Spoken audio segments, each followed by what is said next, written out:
Here's one of the keys to the way I parent is I'm always trying to be emotionally authentic in an appropriate way. And so what I do is I just share my honest thoughts and feelings. So if they say something and it feels disrespectful, I'm like, oh, that felt kind of painful and disrespectful. And if they're like, well, that's just the way I am, I'm not like you or whatever. Well, I know that, and that's fine. But I've heard you talk in a way that didn't sound like that, and it sounded more respectful. And so we just kind of have that conversation. It's not like I'm making her, well, you must speak to me respectfully right now. It's like I'm just sharing my feeling, right? Do you see how it changes the dynamic there? Rather than trying to force them to do something, I'm simply sharing my thoughts and feelings and perspectives, not in an accusatory way, like, you're horrible because you did this, you disrespected me.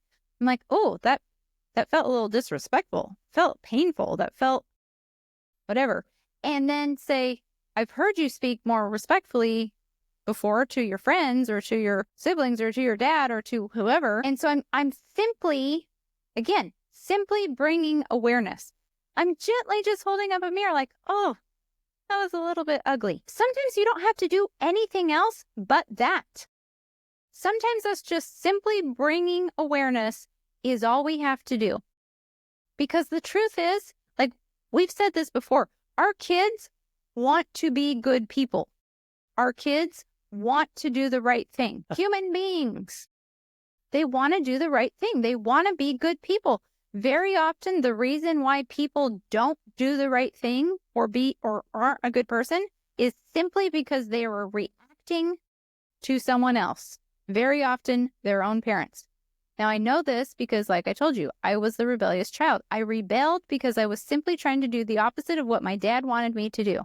I love my dad, and I have tons of respect for him. But as a teenager, we butt heads because he, out of the goodness of his heart, because he had his own transformation, wanted to do the right thing and wanted to make me do the right thing because he knew it was better for me. But because he tried to make me do it, I did the opposite of what he wanted me to do. As soon as I moved out and was on my own and had my own space to think about what I wanted, I actually made the choices he wanted me to make.